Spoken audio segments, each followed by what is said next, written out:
The metal groaned like something dying. Firefighter Jake Rourke stood ankle-deep in shattered glass, rain mixing with gasoline on the asphalt beneath his boots. The sedan was a crumpled accordion of steel and carbon fiber wrapped around the base of an oak tree so old it barely had a scratch. Steam hissed from the ruptured radiator. The air smelled like burnt rubber and wet earth. Behind him, the team was already packing up. "Clear!" someone shouted.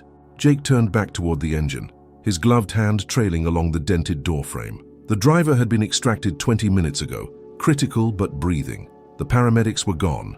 The road was being swept. This scene was over. But then his rescue dog, a 3-year-old German shepherd named Halo, stopped moving. She stood perfectly still beside the rear of the vehicle, her ears pinned forward, her body rigid as iron, and Jake's stomach dropped. Because Halo never froze unless she found something. But what she'd uncovered wasn't just a victim, it was a life no one knew was there. Halo had been with Station 47 for 2 years. She wasn't the biggest dog on the roster, nor the loudest, but she had something the others didn't, an instinct so sharp it bordered on eerie. Jake had seen her detect a pulse beneath 6 feet of rubble after an apartment collapse on the south side. She'd found a missing hiker in a canyon so dense with fog that even thermal imaging failed. She didn't bark for attention. She didn't pull on the leash. She just knew. Jake had learned to trust that stillness more than any piece of equipment in the rig. It was a cold November evening in the mountains outside Ashford, a logging town 2 hours north of the city. The kind of place where everyone knew everyone, where high school football was religion, and where the roads turned slick with black ice the moment the sun dipped below the ridgeline. The town had seen its share of accidents over the years, trucks jackknifing on steep grades, sedans spinning out on hairpin turns, motorcycles sliding into guardrails. But most of the time, the victims were locals who knew the roads. They drove carefully. They respected the mountain. This crash was different. The call had come in at 6:47 p.m. Single vehicle MVA Route 39 near mile marker 12, possible entrapment. Jake and his crew had rolled out in under 3 minutes. Captain Morris drove. Jake sat in the passenger seat, checking his gear, running through protocols in his head. Halo sat in the back, her head resting on the seat, her eyes alert and focused. When they arrived, the scene was worse than dispatch described. The blue sedan had left the road at high speed, clipping the guardrail before slamming into the oak with enough force to fold the front end like aluminum foil. The driver, a man in his early 40s, had been unconscious but breathing. His airbag had deployed. His seatbelt had held. The jaws of life had peeled back the door like a tin can, and the paramedics had him on a backboard within minutes. No passengers reported, no child seat visible, no purse, no phone, no signs of anyone else. Standard protocol: secure the driver, clear the vehicle, mark the scene, and move on. Jake had done this 100 times, maybe more, but Halo hadn't moved from the trunk. The rain was falling harder now, drumming against Jake's helmet, soaking through the collar of his turnout coat. The flashing lights from the fire engine painted the trees in alternating waves of red and white. Somewhere in the distance, a siren wailed, probably another unit heading to a different call. The wind picked up, carrying with it the scent of pine and smoke and something metallic that Jake couldn't quite place. His boots squelched in the mud as he approached Halo. She was a picture of focus, her dark eyes locked on the twisted metal, her nose twitching as she processed scents invisible to human perception. Her tail was low but not tucked. Her ears were forward but not aggressive. She was calm, controlled, and completely immovable. "Halo, come." His voice was firm but calm. He never yelled at her. It didn't work. She responded to clarity, not volume. She responded to trust. She didn't budge. Jake felt a prickle of unease crawl up his spine. Jake knelt beside her, rainwater dripping from the brim of his helmet. He followed her gaze to the trunk, where the impact had crushed the rear panel inward, bending the latch and warping the frame. A thin curl of smoke still rose from somewhere beneath the chassis, mixing with the steam from the engine. The trunk lid was partially ajar, held open by the buckled metal, but the gap was narrow, too narrow to see inside without a light. "What is it, girl?" Halo's nose twitched. Once, twice, 3 times. Then she sat. That was her signal. Human scent. Live human scent. Jake's chest tightened. His pulse quickened. Every instinct told him this couldn't be right. The driver had been alone. Dispatch confirmed it. The witnesses, 2 truckers who'd called it in, said they saw 1 person in the vehicle. 1 person slumped over the wheel. No movement in the back, no one else. But Halo didn't make mistakes. Not once in 2 years. He keyed his radio. Engine 47 to command. We may have a secondary victim. Requesting another unit back to the scene. Static crackled. Then the dispatcher's voice, tinny and distant. Copy that, 47. Stand by. Jake didn't wait. He ran his hand along the trunk's edge. The metal was warm, almost hot to the touch. The latch was completely jammed. The mechanisms fused together by the force of the collision. But there was a gap, maybe 2 inches wide, where the panel had bent away from the frame. He clicked on his flashlight and angled it through the opening. At first he saw nothing but darkness and twisted metal, shadows, the outline of a spare tire, the edge of something fabric. Then he adjusted the angle. Pink fabric, a shoe, a small shoe. His breath caught in his throat. Jesus Christ. He stood up so fast his vision blurred. His hands shook as he grabbed the radio again. Command, confirm I have visual on a possible child in the trunk. I need paramedics back here immediately. Repeat, child victim, unknown condition, trapped in trunk. The dispatcher's voice came back faster this time. Copy 47, EMS en route. ETA 4 minutes. 4 minutes felt like a lifetime. Jake turned to Captain Morris, who jogged over from the engine. We've got a kid in there. Morris's face went pale. You sure? Halo's sure. That was all Morris needed to hear. Get her out, whatever it takes. Jake sprinted to the engine and grabbed the Halligan bar, a prying tool designed to open doors, break locks, and tear through obstacles.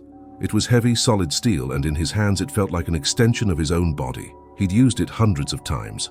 On doors, on windows, on cars crushed beyond recognition, but never with a child inside. He ran back to the trunk, his boots pounding against the wet pavement. His breath came in short, sharp bursts. His mind raced. How long had she been in there? Was she breathing? Was she conscious? Why hadn't anyone said there was a child in the car? Halo barked. Sharp, urgent, insistent. I know, girl. I know. He wedged the curved end of the Halligan into the gap and pulled. The metal resisted. He adjusted his grip, braced his boot against the bumper, and pulled again with everything he had. His shoulders burned. His forearms screamed. Sweat mixed with rain on his face. The trunk groaned but didn't give. Come on, he hissed through gritted teeth. Come on! Halo barked again, louder this time, more desperate. Jake repositioned the bar, found a better angle, and threw his entire body weight into the pull. For a moment, nothing happened. The metal held. The latch refused to break. Then, with a metallic shriek that echoed through the trees, the trunk popped open. The lid flew upward, and Jake stumbled backward, catching himself against the bumper. Inside, curled into a ball between a duffel bag and a spare tire, was a little girl. She was maybe 4 years old. Her face was pale, so pale it looked almost translucent in the harsh beam of Jake's flashlight. Her lips were faintly blue. Her eyes were half open, glassy and unfocused, staring at nothing. She wore a pink jacket with a cartoon bunny on the front, now smudged with dirt and oil. One of her sneakers was missing. Her tiny fingers were curled against her chest, as if she'd been trying to protect herself. She wasn't moving. Jake's heart stopped. For a split second, he was certain she was dead. Then he saw her chest rise, just barely. A shallow, fragile breath. He reached in and pressed 2 fingers against her neck, just below her jaw, where the carotid artery should pulse. For 3 agonizing seconds, he felt nothing. Then, a pulse, faint, slow, thread-like, but there. She's alive, Jake shouted into his radio, his voice cracking. I need paramedics back here now, child, approximately 4 years old, unresponsive, possible hypothermia and trauma. Vitals weak but present. He carefully slid his arms beneath her and lifted her out of the trunk. She was so light it hurt, like holding a bird with hollow bones. Her head lolled against his chest. Her skin was cold to the touch, clammy and damp, but her breath, shallow and uneven, fogged the air in tiny white puffs. Halo pressed her nose against the girl's hand and whined softly, a sound Jake had never heard her make before. It was almost human, almost a sob. I know, girl, Jake whispered, his voice thick. I know. He cradled the child close, shielding her from the rain with his body, and carried her to the side of the road where the ground was flat and dry. He laid her down gently on an emergency blanket one of the crew had spread out, then stripped off his turnout coat and draped it over her. The coat was huge on her small frame, swallowing her completely, but it was warm. It was something. Her eyelids fluttered, her lips parted, but she didn't wake. Captain Morris knelt beside him. Paramedics are 2 minutes out. What do you need? Thermal blankets, oxygen if we've got it, and someone needs to figure out who this kid is. Morris nodded and barked orders into his radio. Jake stayed with the girl, one hand on her shoulder, feeling the rise and fall of her breathing. It was so faint he had to concentrate to feel it, but it was there. She was fighting. 2 paramedics arrived within minutes, their boots pounding across the wet pavement. Jake recognized them both, Amy Chen and David Torres, veterans with steady hands and sharper minds. He'd worked with them dozens of times, trusted them completely. Amy dropped to her knees beside the girl, her fingers already moving. She checked the pulse at the wrist, then the neck. She lifted one eyelid, then the other, shining a penlight into the pupils. She pressed her stethoscope against the girl's chest and listened. "Oxygen sats at 82, Amy said, her voice calm but urgent. "Pulse is 40, respirations shallow and irregular. She's hypothermic. Core temps probably mid-80s, maybe lower. We need to move now."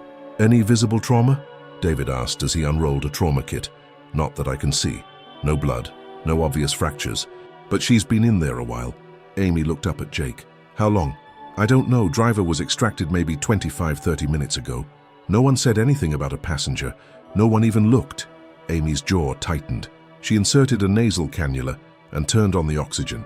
The girl's chest rose a fraction more with each breath. "Good," Amy murmured. "Come on, sweetheart. Stay with us." David started an IV line in the girl's left arm, his movements precise despite the rain and the chaos and the shaking in his own hands. Within 60 seconds, they had her stabilized enough to move.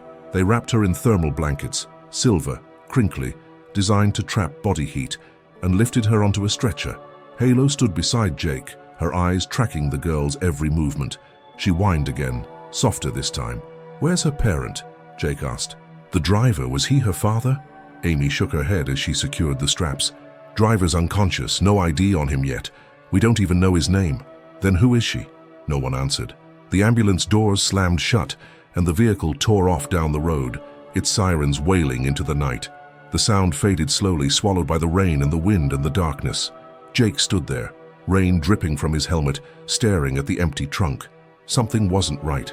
Something was very, very wrong. Jake pulled out his flashlight again and swept it across the interior of the trunk. The duffel bag was still there, partially unzipped. He reached in carefully, evidence protocol, and pulled it open wider.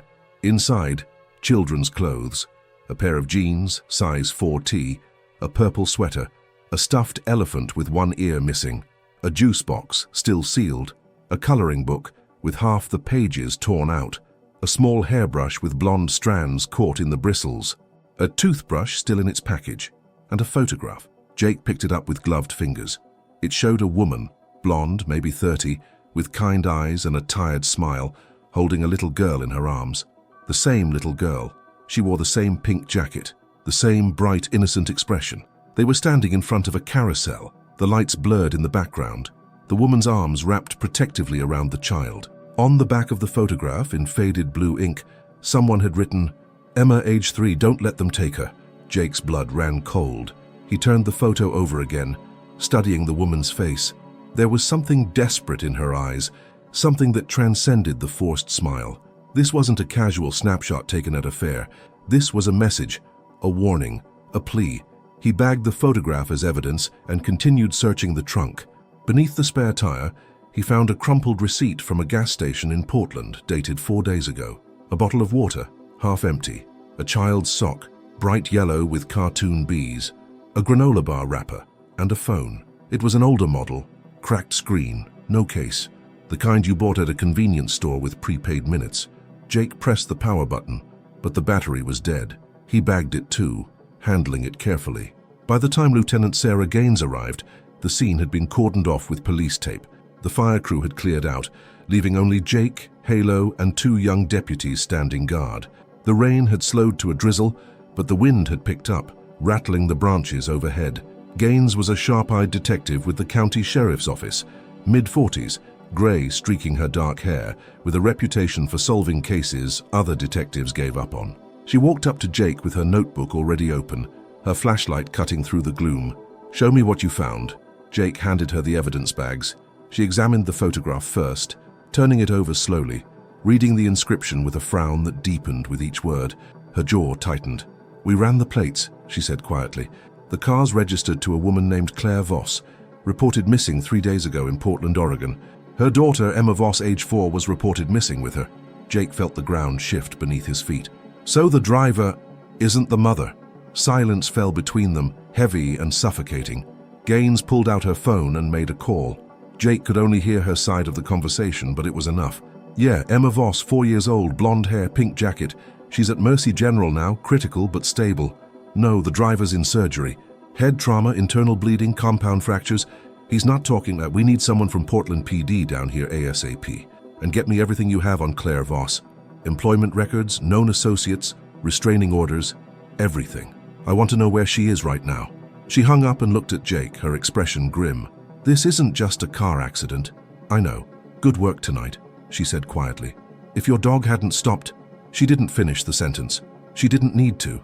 Jake looked down at Halo, who sat calmly at his feet, her tail wagging once. Slow, deliberate. She's the one you should thank. The driver's name was Marcus Lang, 43 years old. No permanent address, no family, no legitimate employment. A criminal record stretching back 15 years, fraud, forgery, assault with a deadly weapon, theft, violation of restraining orders, failure to appear. He'd been living out of motels and rental cars, moving from state to state, always one step ahead of the law. He had warrants in 3 states. He'd served time twice, once for assault, once for fraud, and 3 days ago, he'd crossed paths with Claire Voss. The details came in fragments over the next 12 hours, pieced together from witnesses, security footage, phone records, and forensic evidence. Detectives from Portland arrived by morning. They brought files, photographs, timelines. Claire had been a single mother working 2 jobs in Portland, one as a waitress at a 24-hour diner on the east side, the other stocking shelves at a grocery store overnight. She was 29 years old. She had no family nearby, no partner, no support system beyond a neighbor named Mrs. Chen, who occasionally watched Emma when Claire worked double shifts. She'd met Marcus at the diner 3 months ago. He'd been charming at first, polite, clean-cut. He'd left big tips, $20, $30 on a $10 check. He'd complimented her smile. He'd asked about her day. He'd bought Emma a milkshake once, crouching down to her level and making her laugh with silly faces. Claire had been cautious. She'd been burned before, had an ex who'd left when Emma was 6 months old. But Marcus seemed different. He seemed kind. He seemed safe. He wasn't. According to witnesses interviewed by Portland PD, Marcus had started showing up at Claire's apartment unannounced. At first, it was casual, dropping off flowers, offering to fix her car, bringing groceries.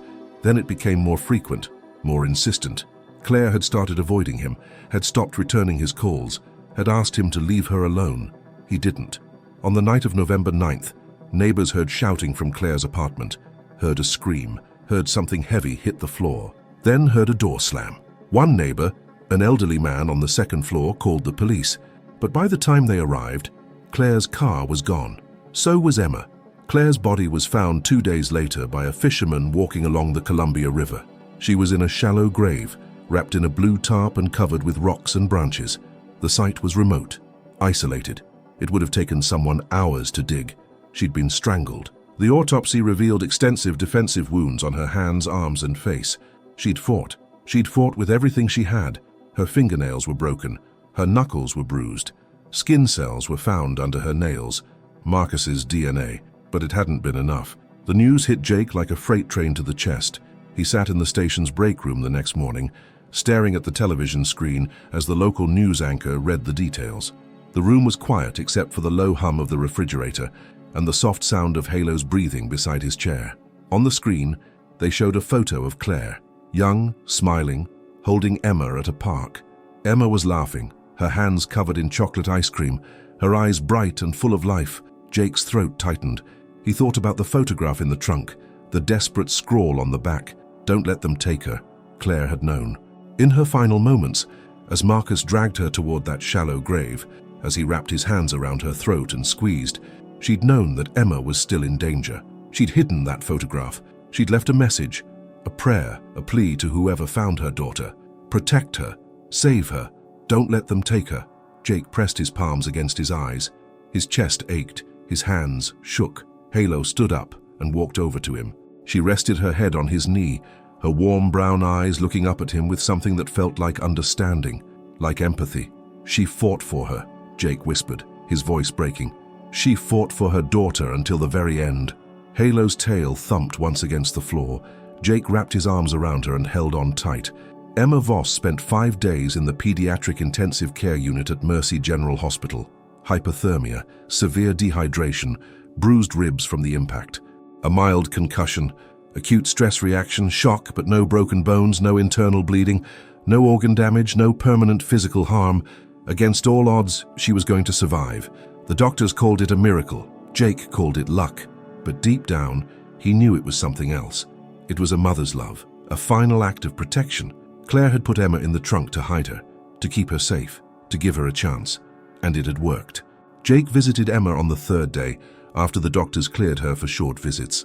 He brought Halo with him, against hospital policy, but the chief had pulled some strings, called in favors, explained the situation. The hospital administrator had relented.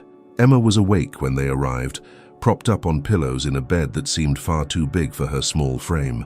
Her blonde hair had been brushed and tied back with a pink ribbon someone had brought. Her cheeks had color again, pale pink instead of deathly white. She wore a hospital gown covered in cartoon animals, elephants and giraffes and lions. A stuffed elephant sat on the table beside her, the same one from the trunk. Someone had washed it, stitched the missing ear back on. When Emma saw Halo, her face lit up like the sun breaking through storm clouds. "Doggy!" Jake smiled despite the weight in his chest. "Her name's Halo. She's the one who found you." Emma reached out with one small hand, and Halo stepped forward carefully, as if she understood how fragile this moment was. She rested her chin gently on the edge of the bed, her eyes soft and kind. Emma giggled, a sound so pure and full of life that Jake felt something crack open inside his chest. "She's soft," Emma whispered, stroking Halo's fur with tiny fingers. "She's special," Jake said quietly. A social worker stood in the corner of the room, watching with a clipboard in her hands. Her name was Linda. She'd told Jake earlier that Emma's grandmother, Claire's mother Margaret, was flying in from Ohio. She'd take custody. She'd give Emma a home, a family, a future. But for now, in this moment, Emma was safe, and that was enough. Emma looked up at Jake, her blue eyes wide and serious. "Are you the fireman?" "I am." "Did you save me?" Jake shook his head. "Halo did. I just opened the door." Emma looked at Halo again, and for a long moment she was silent. Then she leaned forward and pressed her forehead against Halo's, closing her eyes. "Thank you," she whispered. Halo's tail wagged slowly. Jake had to look away before the tears came. He blinked hard, swallowed the lump in his throat. Linda stepped forward. "Emma, honey, do you remember what happened?" Emma pulled back from Halo and looked at Linda. Her expression changed. The light dimmed. "The bad man," she said quietly. "What bad man?" "The one who hurt Mommy." Jake's hands clenched into fists. "Do you remember being in the car?" Linda asked gently. Emma nodded. "Mommy put me in the back. She said to be quiet, to hide, to be a good girl." "You were a very good girl," Linda said. "You were so brave." Emma's eyes filled with tears. "Where's Mommy?" Linda exchanged a glance with Jake. They'd agreed not to tell Emma yet. She was too young, too fragile. She needed time to heal first. "Your mommy loves you very much," Linda said carefully. "And your grandma is coming to see you. She'll be here tomorrow." Emma nodded, but the tears spilled over anyway. Jake knelt down beside the bed. "Emma, I need you to know something. Your mommy did everything she could to keep you safe. She was very, very brave. And because of her, you're going to be okay." Emma looked at him with those wide blue eyes. "Promise?" "I promise." She reached out and took his hand. Her fingers were so small they barely wrapped around two of his. "Okay," she whispered. Marcus Lang survived the surgery that saved his life. He woke up 3 days after the crash in a hospital bed, handcuffed to the railing, with 2 armed police officers standing guard outside his door. His face was swollen beyond recognition. His ribs were broken. His left leg had been pinned with steel rods. His right arm was in a cast, but he was alive. He was charged with first-degree murder, kidnapping, child endangerment, and a dozen other counts. The evidence was overwhelming, damning, irrefutable. Claire's blood in the trunk, Emma's fingerprints on the interior latch. She'd tried to escape, had clawed at the metal until her fingers bled. Surveillance footage from a gas station showing Marcus forcing Claire into her own car at knife point. DNA evidence linking him to the gravesite. Witness testimony, phone records showing he'd been stalking her for weeks. Marcus pled not guilty. His court-appointed lawyer, a young woman fresh out of law school, argued temporary insanity. A moment of passion. A tragic accident spiraled out of control. The jury didn't buy it. The trial lasted 3 weeks. Jake attended every single day. He sat in the gallery, halo at his feet, and listened as the prosecution laid out the horror of what Marcus had done. How he'd stalked Claire for months. How he'd manipulated her, gained her trust, then turned violent when she rejected his advances. How he'd killed her in a rage when she tried to fight back. How he'd taken Emma, not out of love or protection, but as leverage, as property, as something to sell. How he'd driven for hours with Emma trapped in the trunk, planning to meet a contact in Vancouver who would pay him $20,000 for a blonde, blue-eyed little girl. How a single moment, black ice on a mountain road, a curve taken too fast, had ruined everything. The prosecution presented the photograph. Claire's final message, "Don't let them take her." The courtroom was silent when they showed it on the overhead screen. Several jurors wiped their eyes. On the stand, the medical examiner described Claire's injuries in clinical, detached language, but Jake could see the anger simmering beneath her professional demeanor, the barely controlled rage.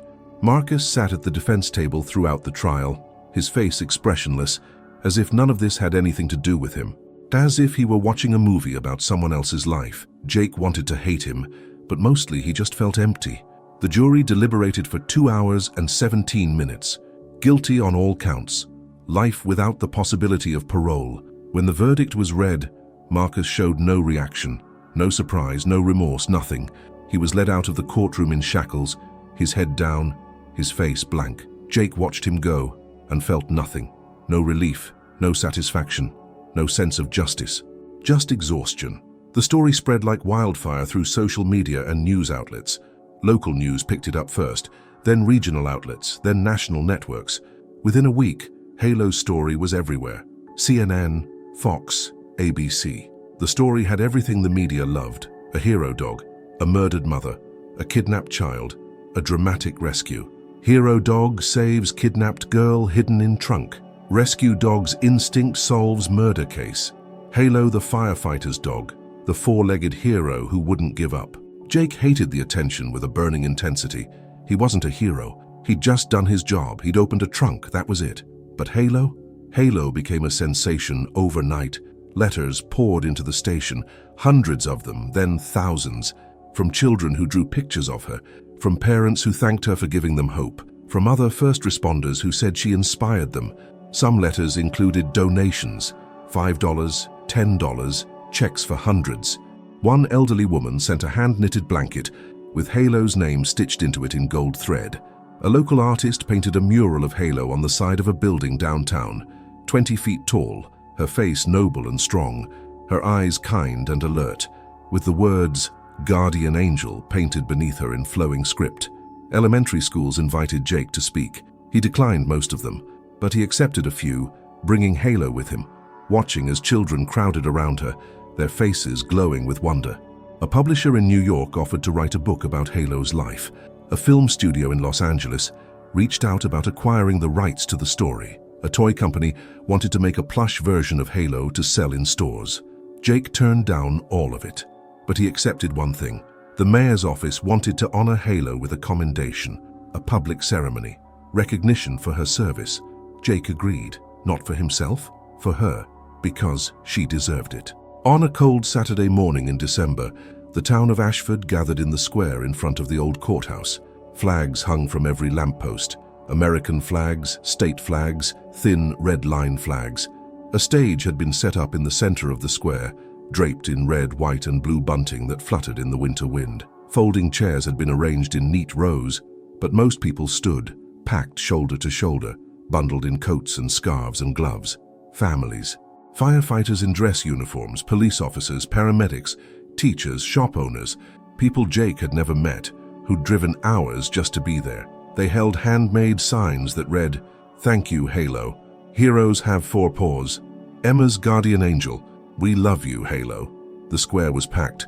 News cameras lined the perimeter. Reporters jostled for position. Helicopters circled overhead. Jake stood backstage with Halo, adjusting her custom harness for the 3rd time. It was new, deep blue nylon with reflective stitching, and a gold badge engraved with her name and the Station 47 logo. "You ready, girl?" Halo wagged her tail and looked up at him with those warm brown eyes that had seen so much. The mayor stepped up to the microphone and the crowd fell silent. Even the children stopped talking. "Today," the mayor began, her voice clear and strong, "we honor not just an animal, but a member of our community, a protector, a guardian, a lifesaver." On the night of November 9th, when everyone else had given up, when the scene had been cleared and the crew was packing up to leave, Halo refused to move. She refused to accept that the job was done, because she knew, with an instinct we can barely comprehend, that there was still someone who needed help, someone who was still fighting to survive. The mayor paused, letting her words sink in. Halo didn't just find a victim that night. She found a little girl who the world had nearly given up on. A little girl whose mother had sacrificed everything to protect her. Halo gave Emma Voss a second chance at life, and in doing so, she reminded all of us what it truly means to serve, to pay attention, to never give up, to care. The crowd erupted in applause, thunderous, sustained, echoing off the buildings. Jake walked slowly onto the stage, Halo at his side. She didn't pull, she didn't bark. She didn't react to the noise or the cameras or the thousands of eyes watching her. She just walked, calm, steady, dignified. The mayor knelt down, her dress suit rumpling, her knees touching the cold wooden stage, and clipped a medal around Halo's neck. It was gold, heavy, engraved with the words, "For valor and service above self. Halo, Station 47, November 9th, 2024. The crowd roared. Cameras flashed like lightning. Children cheered and waved their signs. Someone started chanting, "Halo, Halo, Halo!"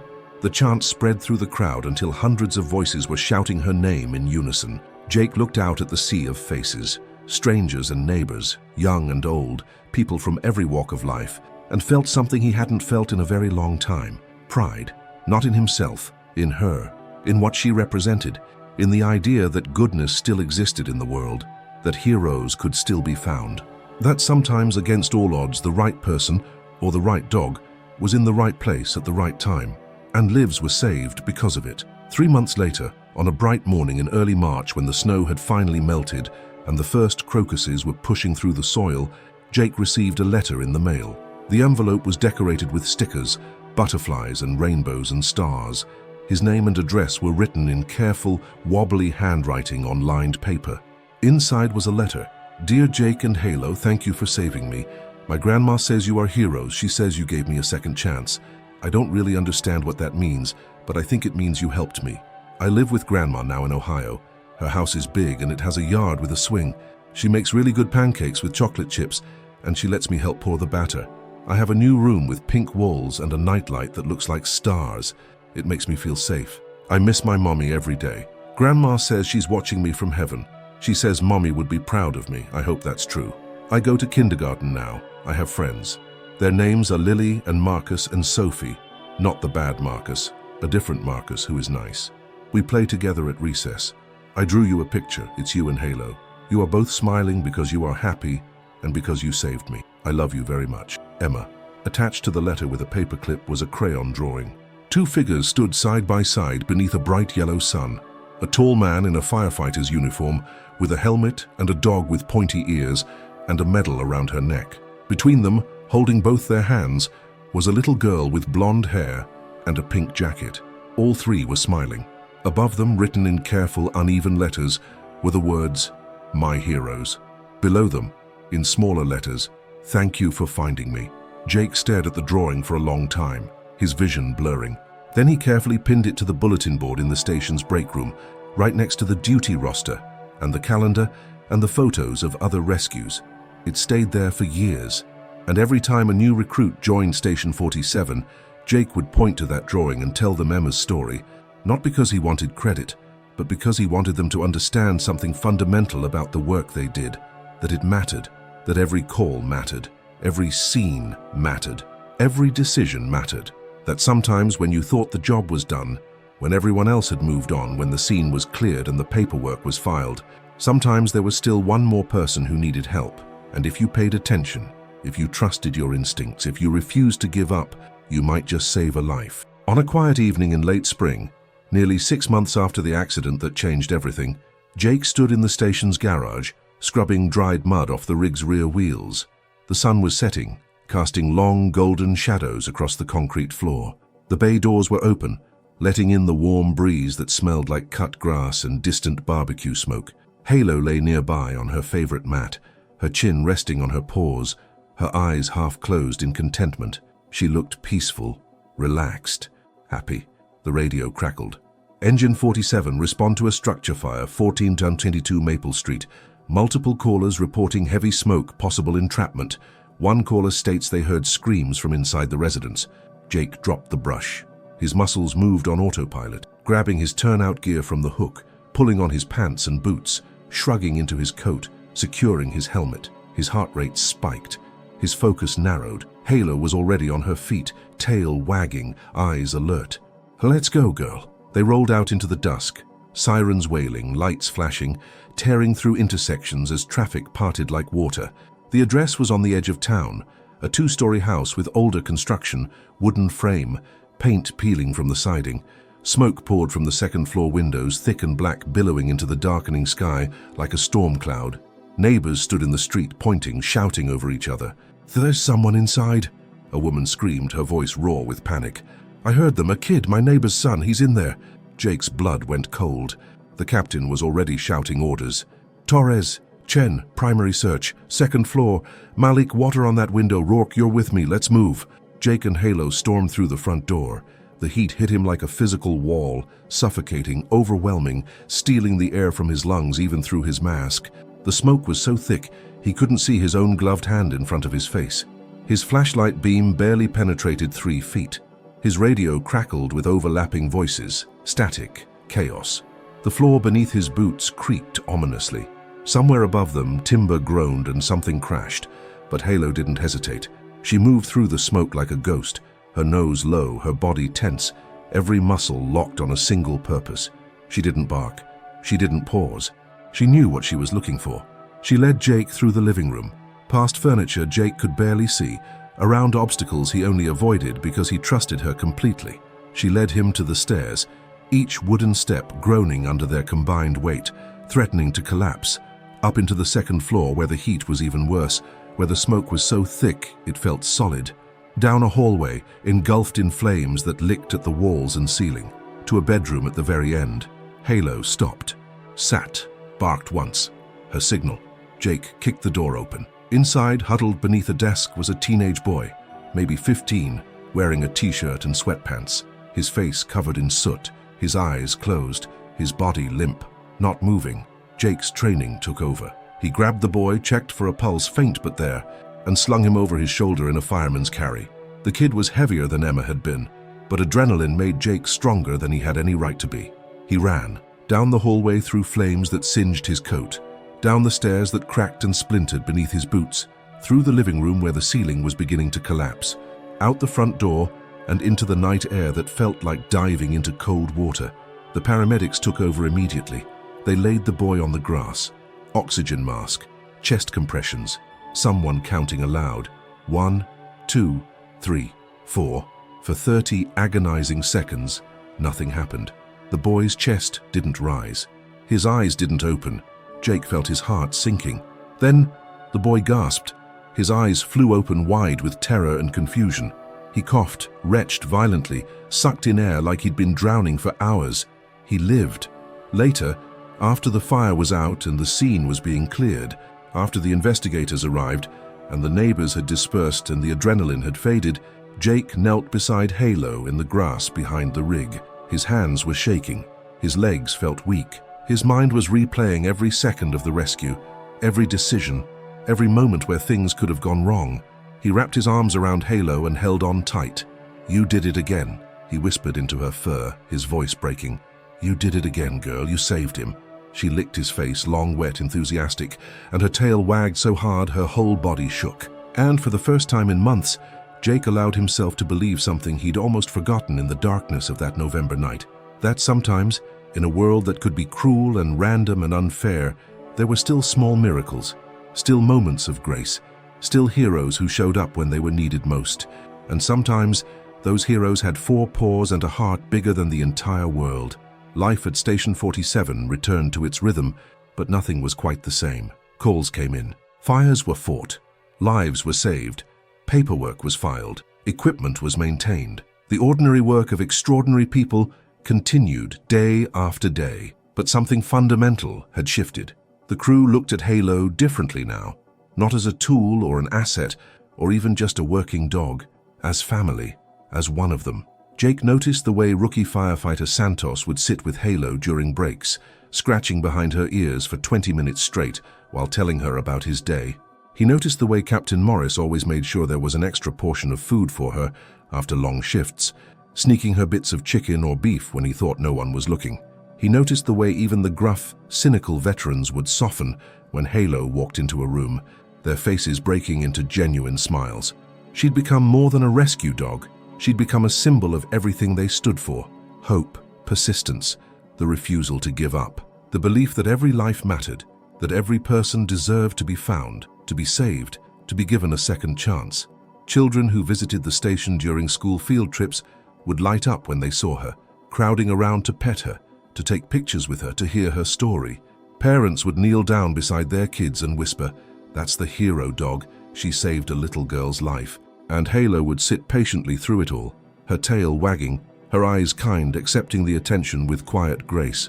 Emma's grandmother, Margaret, sent updates every few months, carefully written letters on flowered stationery, sometimes accompanied by photographs. Emma was thriving in Ohio. She'd started kindergarten and loved it. She loved art class especially, spent hours drawing pictures of dogs and firefighters and rainbows. She had friends, real friends who invited her to birthday parties and sleepovers and playdates at the park. She was learning to read, sounding out simple words with fierce concentration. She was learning to laugh again, to play again, to trust again. She was healing. And every single night before bed, after she'd brushed her teeth and put on her pajamas and climbed under her covers with her stuffed elephant, she would fold her hands and say a prayer. For her mother, who she missed with an ache that would never fully go away. For her grandmother, who gave her a home and safety and love. And for the firefighter and the dog who'd found her when she was lost in the dark. Jake stood on the station roof one evening in early autumn, watching the sun sink below the distant mountains. The sky was painted in shades of amber and violet and deep, burning red that reminded him of fire. The air smelled like pine and wood smoke and the first hint of coming winter.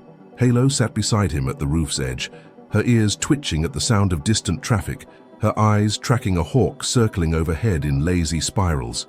The city spread out below them, houses and shops and schools and churches, thousands of lives being lived in thousands of ways, each person with their own struggles and joys and stories. "You know something, girl?" Jake said quietly, his voice barely audible over the wind. "I used to think this job was about being fast enough, strong enough, smart enough, about having the right training, the right equipment, the right protocols." He paused, running his hand along Halo's back, feeling the steady rise and fall of her breathing. "But you taught me something more important. You taught me that it's not always about what we do or how quickly we do it. Sometimes it's about what we notice, the small things, the quiet signals, the moments everyone else walks past because they're too busy or too tired or too convinced the job is already done." Halo's tail wagged once, slow and deliberate. Jake smiled, his throat tight with emotion. "You didn't just save Emma that night. You reminded all of us why we do this work, why we show up every single day, even when we're exhausted, even when the calls never stop coming, even when it feels like we're fighting a losing battle against entropy and chaos." He looked out at the city again, at the lights beginning to flicker on in windows, at the cars heading home, at the ordinary miracle of people living their lives. "You reminded us that we keep looking, we keep searching, we keep trying, even when it seems hopeless, even when everyone else says it's over. Because somewhere someone is still fighting to survive, someone is still hoping to be found, and if we pay attention, if we trust our instincts and refuse to give up, we might just be the ones who find them." The sun dipped below the horizon, painting the sky in deeper shades of purple and indigo. The first stars began to emerge, faint pinpricks of light against the darkening sky. And somewhere, hundreds of miles away, in a small town in Ohio, a little girl tucked her stuffed elephant under her arm, kissed her grandmother goodnight, closed her eyes, and whispered a thank you to the dog she would never forget. The dog who'd refused to walk away. The dog who'd known she was there when no one else did. the dog who'd saved her life, because sometimes heroes don't wear capes or badges or uniforms.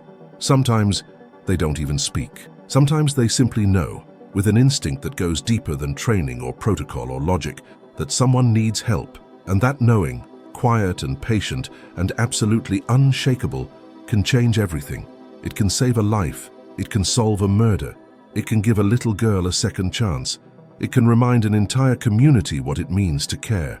In the years that followed that cold November night, Halo continued her work at Station 47 with the same quiet dedication she'd always shown.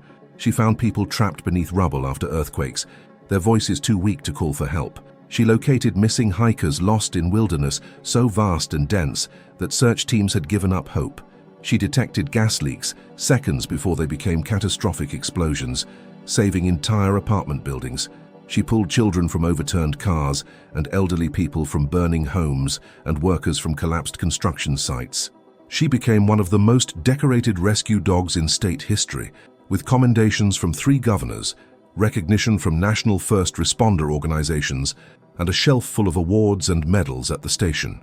But it was that night, on a rain-soaked road beside a crushed trunk, with a little girl's life hanging in the balance, that defined her legacy. Because that night, Halo didn't just follow her training or execute a learned behavior or respond to a command. She followed something deeper and more profound. Call it instinct, call it intuition, call it the mysterious bond between humans and the animals who've chosen to serve beside us. Call it love. Whatever it was, it saved Emma Voss's life. And in doing so, it proved something that every firefighter, every paramedic, every police officer, every search and rescue worker knows deep in their bones, but sometimes forgets in the chaos and exhaustion of the work. That sometimes the most important thing you can do is simply stop moving. Stop rushing to the next call, the next scene, the next emergency. Just stop and listen. Pay attention to the quiet signals, the subtle signs, the feelings that don't make logical sense but insist on being heard anyway. Trust your instincts even when, especially when, everyone around you says you're wrong, that the job is done, that it's time to move on. Because somewhere in that trunk, in that burning building, beneath that rubble, behind that locked door, there might still be someone waiting. Someone who needs you. Someone whose story isn't over yet. Jake Rourke never forgot that lesson. He carried it with him through every call for the rest of his career. He taught it to every rookie who joined Station 47. He made sure that Halo's story, and Emma's story, and Claire's story lived on as a reminder of what was possible when you refused to give up. Neither did the people of Ashford forget. The mural of Halo remained on that downtown building for decades, touched up and restored whenever the paint began to fade, a permanent tribute to a hero who couldn't speak, but whose actions spoke louder than any words ever could. And neither did Emma Voss forget, growing up in Ohio with her grandmother, carrying the memory of that night like a scar and a blessing intertwined. She grew up knowing that even in the darkest moments, when the world felt cold and cruel and impossibly unfair, when evil seemed to triumph and good people died trying to protect those they loved, there were still forces of light at work, forces that didn't give up, forces that didn't look away, forces that would search for you even when everyone else had stopped looking, that would find you even when you'd given up hope of being found. Because real love, the kind that matters, the kind that changes the world, doesn't quit. It doesn't surrender. It doesn't accept defeat. It freezes in place, refuses to move, and demands that you pay attention. It saves lives. And sometimes, just sometimes, that love wears fur and a badge. Sometimes it has 4 paws and eyes that see what humans miss. Sometimes it has a heart bigger than the sky and a spirit that refuses to accept that anyone is beyond saving. And when you're trapped in the dark, cold and afraid and certain that no one is coming, that no one even knows you're there, that love finds you anyway, every single time.